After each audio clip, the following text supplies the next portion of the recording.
My name is Chris Muller, and this is Chapter 15. I went home, took a long hot bath, and fell asleep in the tub until the water got cold and woke me. After that, I felt better and even ate something. I dressed in a uniform, my best leather boots, applied a little bit of makeup, and thought I looked acceptable. I wanted Sheriff Ben to beam at me and call me his sharp deputy and be proud of me again. More importantly, I needed a way to feel proud of myself. Barney looked up when I walked in, and the admiring look on his face boosted my confidence. "Schutz is going to have it bad today," he said under his breath. I ignored that, went into my office, and sat in my overstuffed chair, careful not to crumple my uniform. I don't think I mentioned the yuccas on my hill. They were placed with care in perfect places, in exactly the right numbers. Too many would look crowded, and too few would just be sad. Looking at my hill made me think there was a God. Not an old bearded man who sits in the sky looking down with a scowl to pass judgment, but a force far more powerful than that unimaginative image. All of Big Bend is landscaped to perfection, except where man has interfered. That should tell us something. The hill yuccas are mostly Tories. They produce huge flower clusters of lily-white bell-shaped blossoms, usually so heavy they bend the stalks trying to hold them up to the world. Yuccas are as much a part of the desert landscape as prickly pear and creosote bush. "Rico," said Barney from the doorway to my office. I looked up at him. "What are you doing?" "Nothing, looking at the yuccas." "I can't believe you're not more anxious to solve this murder. Look how you jumped on the rape." "It was a vicious attack on an innocent girl." "Well, Norma Bates was innocent too."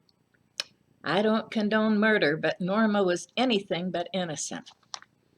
Yuccas illustrate how interconnected things are. Each species of yucca has a specific kind of moth that pollinates it. The yucca needs the moth to pollinate it, and the moth needs the yucca to provide food and shelter for its young. "You're not listening to me." "I'm sorry, Barney, what did you say?" "I was saying that if we solved this murder, it might shut some people up." "We'll solve it, but probably not today. Today, Judge Samuels is going to set bail on a drug possession charge. I have to convince his grumpiness to add a charge of rape, convince the witnesses and the victim to speak in spite of their fear, and convince the judge to remand the prisoner to the county jail so he can't hurt any of them until he goes to the state prison. I'm sorry if I don't seem interested in the murder, but Norma's already dead. I agreed that she deserves justice, but I think justice for a living child takes precedence over justice for a dead woman who did nothing but cause problems for people." Barney took in a deep breath and let it out in a sigh. "I can't argue with that kind of logic." He looked perturbed and scratched his head. "You got to give me something I can sink my teeth into." I laughed. "Go argue with someone else. Could we talk about the murder for 5 minutes? I don't know what to do next." "I've spoken..." Well, sure, I can't believe he was asking me. "I've spoken with the people who were Norma's friends and all of her neighbors except Lockie." "You covered that one." "I spoke with Norma's ex-husband. He admits he hated her, but I don't think he murdered her, and he says he didn't. Stanner doesn't strike me as a killer, and he had more reason to do it than anyone. I interviewed your mother, and I can't imagine she did it, even though she has that questionable black eye. You spoke with Sylvia, Miriam Vasquez, Ms. Dixigchik, and old man Lockie. Am I missing anyone?" "Stanner's girlfriend, Libby Thomas. What did you think of her?" "She's pretty hot for 50-something. "I'm talking about the murder. I assume you spoke with her about that at some point during your visit." "Well, sure, that's why I went." "Well, what did you think about her?" "I don't think she killed Norma. Stanner moved here to be close to her, but she says neither of them are the marrying kind, and they would never have married even if Norma hadn't been in the picture." Soon after Stanner got here, Norma showed up with 2 little kids saying she was pregnant with his child, so he took her in. Libby thought he did an honorable thing, but he never quit seeing her. According to her, Stanner and Norma had an understanding in which Norma looked the other way. So Libby had no motive. That's what I'm saying. Neither Stanner nor Libby leads me to believe there was any love in the relationship between Norma and Stanner. He left for San Antonio on Thursday and spent Wednesday night with Libby, so what does that tell you? Listening to her, I think Stanner loved her more than he did Norma. Stanner and Norma were never legally married. Did you know that? Yeah, I knew that. They're common law married. Libby says Stanner is kind and loving, and when Norma got on his nerves, he'd sit at a restaurant and sketch for hours, or he'd go to her place. In so many words, Libby said that Stanner didn't feel enough passion towards Norma to kill her. And anyway, she says he'd never have killed Norma because of his daughter Vicky. According to her, Stanner would never do anything to hurt her or the other children. So we're back to nada. Seems like it, unless the crime lab turns up something. You didn't mention the other board members. Have you spoken with them? They're on my plate for today. It's hard to think any of them did it. I thought fleetingly of Maud, who had served as the board secretary, calling Norma and Lil the Barkers and other colorful names. She was the one who had named Lil A. Munch as Lil Ass Munch. I agree that none of them seem likely. Maybe a stranger killed her, I suggested. This is Terlingua, Ricos. Serial killers don't come here. Terrorists aren't interested in us. Serious crime doesn't happen here. You make that sound like it's a bad thing. I just mean to say that the stranger theory doesn't work for me. If she had picked up someone in a bar, well, maybe. But I've talked to all the bars. Norma wasn't a bar goer, and if she went, she never went without Stanner. To think a stranger was creeping around in the desert at night and just happened upon Norma, well, that's a stretch. Stranger things have happened. It is notable that someone struck while Stanner was conveniently out of town. That points back to him paying someone to do it. But tell me a motive. I can't think of one, other than the obvious, which somehow doesn't fit. Lily's alibi is the same as nearly everyone else's. She was at home alone and then she went to bed. That's my alibi too, except I have a witness, assuming my wife would vouch for me. Well, he sighed like he was single-handedly bearing the weight of the world. After today, I'll help you, Barney. We'll figure this out. How hard can it be? Damned hard, he said.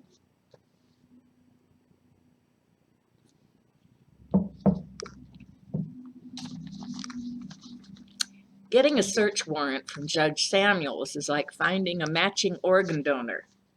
The old boy is impatient and cuts people off in the middle of their thoughts. It seems like he works against us. We're different parts of the same legal system, but it doesn't feel like that. And he makes it clear he doesn't think much of deputies. Sheriff Ben looked at me with approval when I walked in, and then proceeded to wreck my day by saying I would be the one handling the judge. So he was throwing me to the mountain lions. I tried to beg off, but he insisted I knew more about the case. To make matters worse, Mandy was late and unresponsive to the sheriff's questioning. Eddie and Rick refused to enter the court when he mentioned that Wayne Dooley would be there. Mandy said she wouldn't go unless the boys did. None of the parents could budge their children. I felt like I was in a kayak headed full speed for a canyon wall. Sheriff Ben said he would take the witnesses to the jury room in case they changed their minds. I didn't think he would get them that far, but I had to leave to go to the courthouse. I had no choice but to face the judge and tell him what I knew. When Wayne Dooley's case was called and the judge said it involved possession of an illegal substance, the district attorney, Ted Rogers, stood to correct him. He advised that the sheriff's office had also charged the prisoner with felony sexual assault, and the people were asking him not to release the prisoner on bail due to the violent nature of the new charges. The judge looked straight at me as if I had personally set out to wreck his otherwise perfect day. "Why wasn't I informed of this?" he boomed loudly, in case the criminals in a neighboring county were thinking of moving into Brewster. "Sir, I spoke with your secretary, and you have the paperwork in front of you." I was grateful I wasn't the DA. The look the judge shot him would have felled a lesser man. Judge Ahold shuffled angrily through papers until he found the offending documents right in front of him. I was dismayed to see that Wayne's attorney was his father, Everett Dooley. That figured. Sheriff Ben came in, sat next to me, and whispered that the parents and kids were next door in the jury room, but they were still terrified to speak in front of Wayne. I'd already delivered the "he can't hurt you in court, and besides that he's handcuffed" speech. Nobody had bought it. Attorney Dooley objected to the county keeping his fine. Upstanding, football, hero son in jail until the crime lab returned his findings. That could be 4 weeks, yada, yada, yada. I resented the assumption that a football hero would unequivocally be as lily-white as a yucca bloom.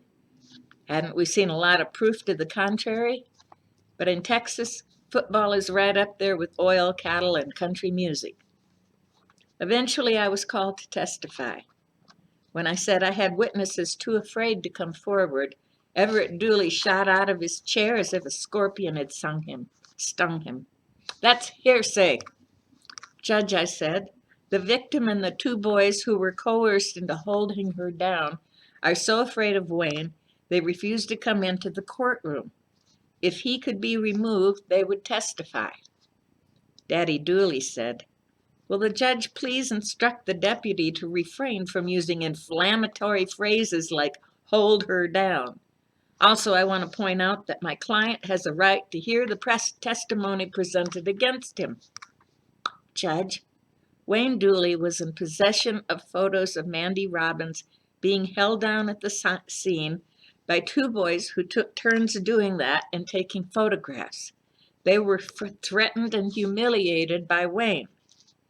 The judge scowled at me. "Yes, deputy, I'm aware of the charges. You say 3 witnesses have spoken with you, and that might be true. But if they won't testify, I can't hold this prisoner without bail based on one old condom you found in the desert, which may or may not be relevant." I glanced at the sheriff and wondered if he was going to let the lines devour me. It looked like he was. And then I had an idea. "Judge Samuels, would you give me 5 minutes to speak with my witnesses?" His brows scrunched together. He glared and was put out, but he granted me 5. I hurried to the jury room, followed by the sheriff, and told the kids how we could enter without seeing Wayne. I promised I'd stand next to them and shoot him if he made a move. I explained again that me telling the judge that Wayne Dooley is a dangerous criminal was not the same as if they said it. It had to come from them, or Wayne would be released on bail today in a few minutes. Mandy was weighing it all. At last she stood. "I'll do it," she said. After that, the boys had to do it too, or lose face to a girl. I had them stand by the double doors to the courtroom while I went in and stood in front of the judge. "Your Honor, I promised the witnesses they wouldn't have to see Wayne Dooley, so would you let them stand right here next to me and speak?" It was 50-50 that he would either eat me alive or relent to this one small request. "I object," said Everett Dooley. The judge's eyes narrowed. "What could you possibly object to?" He growled, but didn't give him a chance to answer. "Bring in the witnesses," he ordered. I opened the door, and the sheriff and I, along with 3 sets of parents, stood with our backs to the accused, making a wall between him and the single file of witnesses. Judge Samuels glared down at Mandy, who seemed even younger than 14. His look softened, and with patience he said, "Young lady, I'd like to hear in your own words about the alleged rape. Were you raped?" I was amazed to hear such kindness in his voice. "Yes, sir," she said. "I was raped by Wayne Dooley." "Were you threatened by him?" "He had a knife, and he said he would kill me if I told." She didn't weep or whine. She stood tall. I felt in awe of her. "What gave you the courage to tell Deputy Ricos?" asked the judge. "I didn't tell her. She figured it out on her own." The judge's eyes shot at me in amazement, as if he just realized I was a vertebrate. "Well," he said. Then his attention turned to the boys, and his eyes narrowed again. "And you boys, why are you here?" Eddie Santos took a half step toward the judge and bowed. Then he said in one big breath, "We're here to say that Mandy is telling the truth. Wayne had a knife and he showed it to all of us and said he'd kill us if we told anyone anything. I don't know if it's okay to say balls to a judge, but he told Rick and me that if we didn't hold her down, he'd cut off our balls and leave us to die in the old truck graveyard." "Is that true, Rick?" "Yes, sir, that's the truth." "Thank you. You may go out, but please don't leave the building." Everett Dooley was on his feet. "Your Honor, this is some scheme these youngsters have cooked up to embarrass and discredit my son." "Why would they do that?" "I imagine the girl didn't want to admit to her parents that she had sex with some boy, so she thought if she blamed an older boy, she could say it was rape." His voice trailed away at the look on the judge's face. I hardly dared to glance at the sheriff. When I did, he was biting his lip, and I looked away, afraid I would laugh out loud in court. Our judge does not like laughter in the courtroom, and possibly has stricken it from his life. He looked down at the file on his desk, and I thought he was finally seeing the photos. When he looked up, he seemed sad. "I will not grant bail to the accused at this time." Everett Dooley was speechless. Wayne looked less arrogant, more like a criminal in real trouble. The god of lawmen everywhere had smiled again. I stood as tall as I could. I felt like a Texas Ranger. The prisoner was led away in his orange Brewster County jail jumpsuit. I thought fleetingly of Dina Jablonski, and now I had scored another one for the bitches.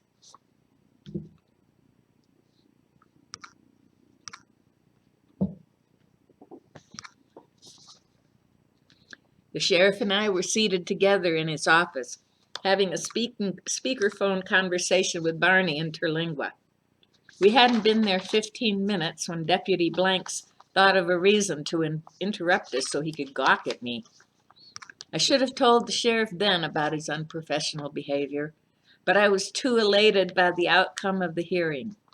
From the point of view of Super Deputy, it was easy to overlook a lesser deputy's shortcomings. After Jimmy Joe left, Everett Dooley walked in uninvited and verbally attacked me. I have never seen such unprofessional behavior. "What behavior is that?" the sheriff shot back. "Trumping up evidence and trying to pin rape on my son." "I know it must be hard," I said, "to accept that your son would commit such a vicious crime, but I'm doing the job I was hired for. Deputies are sworn to uphold the law and keep the peace. Surely you don't object to that."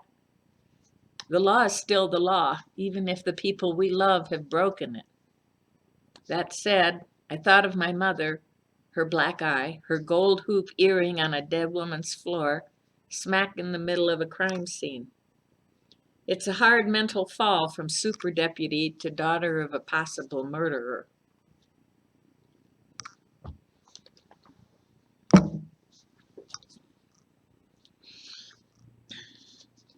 That evening, I sat on my porch, watching the gradually changing light on Cimarron Mountain, wondering for the 100th time what cataclysmic thing had happened hundreds of millions of years ago to put the mountain there and left it standing alone to face whatever life brought. Most people would never think to compare a bull's big hoof with fiery volcanoes, the shifting and colliding of the Earth's plates, or the other immense pressures that forced huge mountains into the air. But in my head, they were all born of the same incomprehensible power. There was still about an hour of light before darkness set in. I was drinking an ice cold beer and thinking my usual dark thoughts, nothing new there. Halfway through the beer, I got up, changed into shorts, tennis shoes, and socks. I did a few stretches, still watching the mountain. It was bathed in a muted, golden light. I thought I should sit back down and at least finish the beer. It was a shame to waste a cold long nut. Running could wait until tomorrow. I could think about what Sheriff Ben had said then, too, and Barney, my parents, most of my friends, and Phil. Phil had said to run. Running had given him back his life. I didn't sit down with the beer, but instead poured it over the edge of my porch, put the bottle in the garbage, and took off at a slow jog up the dirt road in front of my house. This was something new. I hadn't run much since my college days, but I remembered why I had loved it so much. It was a lot of things. The air in my face, the coolness caused by sweating, the steady movement of my legs. Running always felt like freedom. I realized I was coming steadily closer to Cimarron Mountain. Why had I never thought to hike it, or even approach it on foot? Its grandness was humbling, and the closer I got, the smaller and more humbled I felt. I could see its various bumps, ridges, valleys, canyons, and sharp spires more clearly than ever. Arroyos were etched down its rocky sides, eroded over eons by the cascading water of torrential rains. There were trees growing in some of the narrow cuts, probably mesquite, catclaw acacia, or ash. Colossal boulders, some of them bigger than houses, littered the mountain from just beneath its bare jagged top all the way to the bottom. Interspersed among those grew giant stands of prickly pear cactus, ocotillo, scrub mesquite, and various wildflowers and native grasses. Sweat was running into my eyes. It burned and half blinded me, but I didn't care. I hoped it was the alcohol and sadness leaving my body. My legs were beginning to tremble, so I turned before I reached the mountain and headed back. I collapsed into my rocker and cried. It was sobbing more than crying. It seemed like running wasn't going to help. I wanted another beer. I went into the kitchen, looked at the rows of bottles stacked in the refrigerator, and shut the door on them. I ate a peanut butter and banana sandwich and drank nearly a quart of orange juice. Exhausted, I took a shower and got in bed. In seconds, I was asleep and slept the whole night for the first time in more than a year. That was running's first gift to me.